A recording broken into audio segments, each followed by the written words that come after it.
10 जून 2025। मीठे बच्चे, तुम्हें श्रीमत पर सबको सुख देना है। तुमको श्रेष्ठ मत मिलती है श्रेष्ठ बनकर दूसरों को बनाने के लिए। प्रश्न, रहमदिल बच्चों के दिल में कौन सी लहर आती है? उन्हें क्या करना चाहिए? उत्तर, जो रहमदिल बच्चे हैं उनकी दिल होती है हम गांव-गांव में जाकर सर्विस करें। आजकल बेचारे बहुत दुखी हैं, उनको जाकर खुशखबरी सुनाएं कि विश्व में पवित्रता, सुख और शांति का दैवी स्वराज्य स्थापन हो रहा है। यह वही महाभारत लड़ाई है। बरोबर उस समय बाप भी था, अभी भी बाप आया हुआ है। ओम शांति। मीठे मीठे बच्चे यहाँ बैठे हो तो यह जरूर समझते हो कि हम हैं ईश्वरीय संतान। जरूर अपने को आत्मा ही समझेंगे। शरीर है तब उन द्वारा आत्मा सुनती है। बाप ने यह शरीर लोन पर लिया है तब सुनाते हैं। अभी तुम समझते हो हम हैं ईश्वरीय संतान व संप्रदाय, फिर हम दैवी संप्रदाय बनेंगे। स्वर्ग के मालिक होते ही हैं देवताएं। हम फिर से 5000 वर्ष पहले मुहाफिक दैवी स्वराज्य की स्थापना कर रहे हैं। फिर हम देवता बन जाएंगे। इस समय सारी दुनिया, भारत खास और दुनिया आम, सब मनुष्य मात्र एक दो को दुख ही देते हैं। उन्हों को यह भी पता नहीं है कि सुख धाम भी होता है। परम पिता परमात्मा ही आकर सबको सुखी शांत बना देते हैं। यहाँ तो घर घर में एक दो को दुखी देते हैं। सारे विश्व में दुख ही दुख है। अभी तुम बच्चे जानते हो बाप हमको 21 जन्मों के लिए सदा सुखी बनाते हैं। कब से दुख शुरू हुआ है, फिर कब पूरा होता है, यह और कोई की बुद्धि में चिंतन नहीं होगा। तुमको ही यह बुद्धि में है कि हम बरोबर ईश्वरीय संप्रदाय थे। यूं तो सारी दुनिया के मनुष्य मात्र ईश्वरीय संप्रदाय हैं। हरेक उनको फादर कह बुलाते हैं। अब बच्चे जानते हैं शिव बाबा हमको श्रीमत दे रहे हैं। श्रीमत मशहूर है। ऊंच ते ऊंच भगवान की ऊंच ते ऊंच मत है। गाया भी जाता है उनकी गतमत न्यारी। शिव बाबा की श्रीमत हमको क्या से क्या बनाती है? स्वर्ग का मालिक। और जो भी मनुष्य मात्र हैं वह तो नरक का मालिक ही बनाते हैं। अभी तुम हो संगम पर, यह तो निश्चय है ना। निश्चय बुद्धि ही यहाँ आते हैं और समझते हैं बाबा हमको फिर से सुख धाम का मालिक बनाते हैं। हम ही 100% पवित्र गृहस्थ मार्ग वाले थे। यह स्मृति आई है। 84 जन्मों का भी हिसाब है ना। कौन कौन कितने जन्म लेते हैं। जो धर्म बाद में आते हैं उन्हों के जन्म भी थोड़े होते हैं। तुम बच्चों को अब यह निश्चय रखना है हम ईश्वरीय औलाद हैं। हमको श्रेष्ठ मत मिलती है सबको श्रेष्ठ बनाने के लिए। हमारा वही बाबा हमको राजयोग सिखलाता है।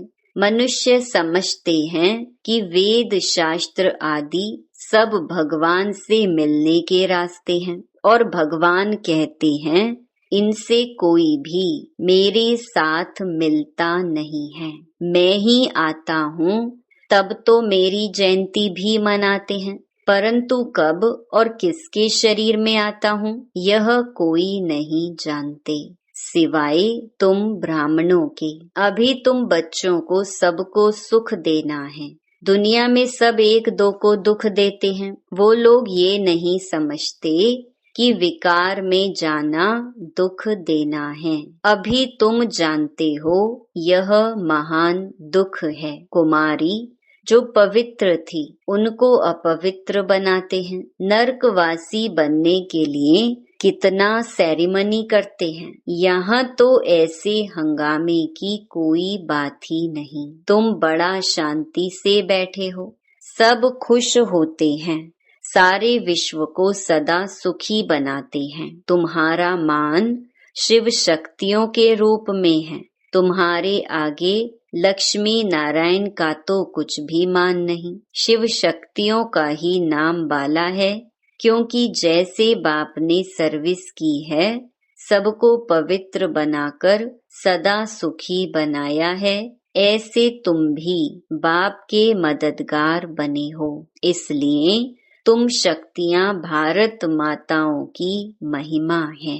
यह लक्ष्मी नारायण तो राजा रानी और प्रजा सब स्वर्गवासी हैं। वह बड़ी बात है क्या? जैसे वह स्वर्गवासी हैं, वैसे यहाँ के राजा रानी सब नरकवासी हैं। ऐसे नरकवासियों को स्वर्गवासी तुम बनाते हो। मनुष्य तो कुछ भी नहीं जानते हैं, बिल्कुल ही तुच्छ बुद्धि हैं। क्या क्या करते रहते हैं, कितनी लड़ाइयाँ आदि हैं। हर बात में दुखी ही दुखी हैं।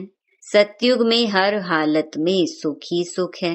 अभी सबको सुख देने के लिए ही बाबा श्रेष्ठ मत देते हैं।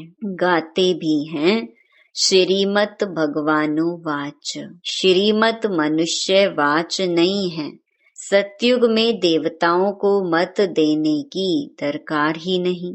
यहाँ तुमको श्रीमत मिलती है, बाप के साथ तुम भी गाए जाते हो शिव शक्तियाँ। अभी फिर से वह पाठ प्रैक्टिकल में बज रहा है। अब बाप कहते हैं तुम बच्चों को मनसा वाचा कर्मणा सबको सुख देना है, सबको सुख धाम का रास्ता बताना है। तुम्हारा धंधा ही यह हुआ। शरीर निर्वाह अर्थ पुरुषों को धंधा भी करना होता है। कहते हैं शाम के समय देवताएं परिक्रमा पर निकलते हैं। अब देवताएं यहाँ कहाँ से आई, परंतु इस समय को शुद्ध कहते हैं। इस टाइम पर सबको फुर्सत भी मिलती है। तुम बच्चों को चलते फिरते उठते बैठते याद करना है। बस कोई देहधारी की चाकरी आदि नहीं करनी है। बाप का तो गायन है द्रौपदी के पांव दबाए। इसका भी अर्थ नहीं समझते हैं। स्थूल में पांव दबाने की बात नहीं है। बाबा के पास बुढ़िया आदि बहुत आती हैं। जानते हैं भक्ति करते करते थक गई हैं। आधा कल्प बहुत धक्के खाए हैं ना, तो यह पैर दबाने के अक्षर को उठा लिया है। अब श्री कृष्ण पांव कैसे दबाएंगे? शोभेगा? तुम श्री कृष्ण को पांव दबाने देंगी? श्री कृष्ण को देखते ही उनको चटक पड़ेंगी। उनमें तो बहुत चमत्कार रहता है। श्री कृष्ण के सिवाय और कोई बात बुद्धि में बैठती ही नहीं। वही सबसे तेजोमय है। श्री कृष्ण बच्चे ने फिर मुरली चलाई, बात ही नहीं जचती। यहाँ तुम शिव बाबा से कैसे मिलेंगे? तुम बच्चों को बोलना पड़ता है शिव बाबा को याद कर इनके पास आओ। तुम बच्चों को तो अंदर में खुशी रहनी चाहिए। हमको शिव बाबा सुखी बनाते हैं 21 जन्मों के लिए। ऐसे बाप के पिछाड़ी तो कुर्बान जाना चाहिए। कोई सपूत बच्चे होते हैं तो बाप कुर्बान जाते हैं, बाप की हर कामना पूरी करते हैं। कोई तो ऐसे बच्चे होते हैं जो बाप का खून भी करा देते हैं। यहाँ तो तुमको मोस्ट बिलवेड बनना है, किसी को भी दुख नहीं देना है। जो रहमदिल बच्चे हैं उनकी दिल होती है हम गांव-गांव में जाकर सर्विस करें। आजकल बेचारे बहुत दुखी हैं। उनको जाकर खुशखबरी सुनाओ कि विश्व में पवित्रता, सुख, शांति का दैवी स्वराज्य स्थापन हो रहा है। यह वही महाभारत लड़ाई है। बरोबर उस समय बाप भी था, अभी भी बाप आया हुआ है। तुम जानते हो बाबा हमको पुरुषोत्तम बना रहे हैं। यह है ही पुरुषोत्तम संगम युग। तुम बच्चे जानते हो हम पुरुषोत्तम कैसे बनते हैं। तुमसे पूछते हैं तुम्हारा उद्देश्य क्या है। बोलो मनुष्य से देवता बनना। देवताएं तो मशहूर हैं। बाप कहते हैं जो देवताओं के भक्त हों उनको समझाओ। भक्ति भी पहले पहले तुमने शुरू की, शिव की, फिर देवताओं की। तो पहले पहले शिव बाबा के भक्तों को समझाना है। बोलो शिव बाबा कहते हैं मुझे याद करो। शिव की पूजा करते हैं, परंतु यह थोड़े ही बुद्धि में आता है कि पतित पावन बाप है। भक्ति मार्ग में देखो धक्के कितने खाते हैं।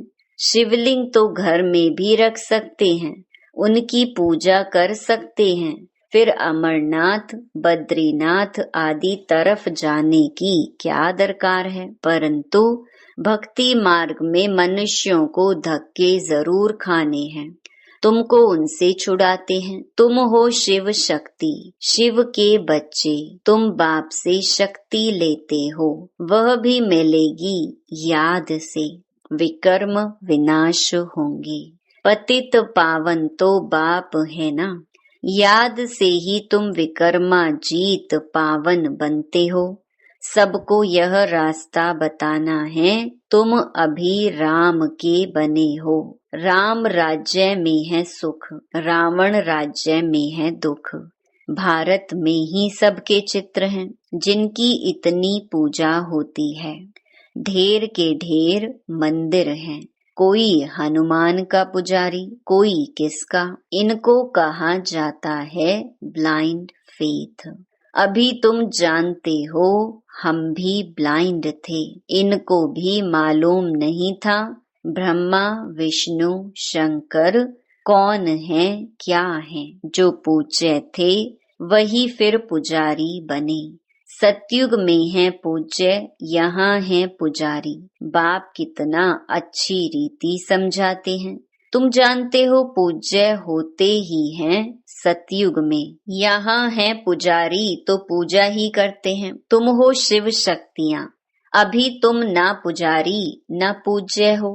बाप को भूल मत जाओ, यह साधारण तन है ना, इसमें ऊंच ते ऊंच भगवान आते हैं। तुम बाप को अपने पास निमंत्रण देते हो ना, बाबा आओ हम बहुत पतित बन गए हैं। पुरानी पतित दुनिया पतित शरीर में आकर हमको पावन बनाओ। बच्चे निमंत्रण देते हैं, यहाँ तो कोई पावन है ही नहीं। जरूर सभी पतितों को पावन बनाकर ले जाएंगे ना, तो सबको शरीर छोड़ना पड़े ना। मनुष्य शरीर छोड़ते हैं तो कितना हाय दोष मचाते हैं। तुम खुशी से जाते हो, अभी तुम्हारी आत्मा रेस करती है। देखें कौन शिव बाबा को जास्ती याद करते हैं। शिव बाबा की याद में रहते रहते ही शरीर छूट जाए तो अहो सौभाग्य, बेड़ा ही पार। सभी को बाप कहते हैं ऐसे पुरुषार्थ करो। सन्यासी भी कोई कोई ऐसे होते हैं, ब्रह्म में लीन होने के लिए अभ्यास करते हैं, फिर पिछाड़ी में ऐसे बैठे बैठे शरीर छोड़ देते हैं। सन्नाटा हो जाता है, सुख के दिन फिर आएंगे। इसके लिए ही तुम पुरुषार्थ करते हो। बाबा हम आपके पास चले, आपको ही याद करते करते जब हमारी आत्मा पवित्र हो जाएगी तो आप हमको साथ ले जाएंगे। आगे जब काशी कलवट खाते थे तो बहुत प्रेम से खाते थे, बस हम मुक्त हो जाएंगे ऐसे समझते थे। अभी तुम बाप को याद करते चले जाते हो शांति धाम। तुम बाप को याद करते हो तो इस याद के बल से पाप कटते हैं। वह समझते हैं हमारे फिर पानी से पाप कट जाएंगे, मुक्ति मिल जाएगी। अब बाप समझाते हैं वह कोई योग बल नहीं है। पापों की सजा खाते खाते फिर जाकर जन्म लेते हैं नए सिर, फिर पापों का खाता शुरू होता है। कर्म अकर्म विकर्म की गति बाप बैठ समझाते हैं। राम राज्य में कर्म अकर्म होते हैं, रावण राज्य में कर्म विकर्म हो जाते हैं। वहाँ कोई विकार आदि होता नहीं। मीठे मीठे फूल बच्चे जानते हैं बाप हमको सब युक्तियाँ सब राज समझाते हैं। मुख्य बात यह है कि बाप को याद करो। पतित पावन बाप तुम्हारे सामने बैठे हैं, कितना निर्माण है। कोई अहंकार नहीं, बिल्कुल साधारण चलते रहते हैं। बाप दादा दोनों ही बच्चों के सर्वेंट हैं। तुम्हारे 2 सर्वेंट हैं, ऊंच ते ऊंच शिव बाबा, फिर प्रजापिता ब्रह्मा। वो लोग त्रिमूर्ति ब्रह्मा कह देते हैं, अर्थ थोड़े ही जानते हैं। त्रिमूर्ति ब्रह्मा क्या करते हैं कुछ भी पता नहीं है। अच्छा, मीठे मीठे सिकिलधे बच्चों प्रति मात पिता बाप दादा का याद प्यार और गुड मॉर्निंग। रूहानी बाप की रूहानी बच्चों को नमस्ते। धारणा के लिए मुख्य सार। पहला, सदा यह निश्चय रहे कि हम ईश्वरीय औलाद हैं। हमें श्रेष्ठ मत पर चलना है, किसी को भी दुख नहीं देना है, सबको सुख का रास्ता बताना है। दूसरा, सपूत बच्चा बन बाप पर कुर्बान जाना है। बाप की हर कामना पूरी करनी है। जैसे बाप दादा निर्माण और निरहंकारी हैं, ऐसे बाप समान बनना है। वरदान, स्व उन्नति द्वारा सेवा में उन्नति करने वाले सच्चे सेवाधारी भव। स्व उन्नति सेवा की उन्नति का विशेष आधार है। स्व उन्नति कम है तो सेवा भी कम है। सिर्फ किसी को मुख से परिचय देना ही सेवा नहीं है, लेकिन हर कर्म द्वारा श्रेष्ठ कर्म की प्रेरणा देना यह भी सेवा है। जो मनसा वाचा कर्मणा सदा सेवा में तत्पर रहते हैं, उन्हें सेवा द्वारा श्रेष्ठ भाग्य का अनुभव होता है। जितनी सेवा करते उतना स्वयं भी आगे बढ़ते हैं। अपने श्रेष्ठ कर्म द्वारा सेवा करने वाले सदा प्रत्यक्ष फल प्राप्त करते रहते हैं। स्लोगन, समीप आने के लिए सोचना, बोलना और करना समान बनाओ। अव्यक्त इशारे, आत्मिक स्थिति में रहने का अभ्यास करो, अंतर्मुखी बनो। एकाग्रता का आधार अंतर्मुखता है। अंतर्मुखता में रहने से सूक्ष्म शक्ति की लीलाएं अनुभव करेंगे। आत्मिक स्थिति में रह आत्माओं का आवाहन करना, आत्माओं से रूह रिहान करना, आत्माओं के संस्कार स्वभाव को परिवर्तन करना, आत्माओं का बाप से कनेक्शन जुड़वाना, ऐसे रूहानी लीला का अनुभव होगा। अच्छा, ओम शांति।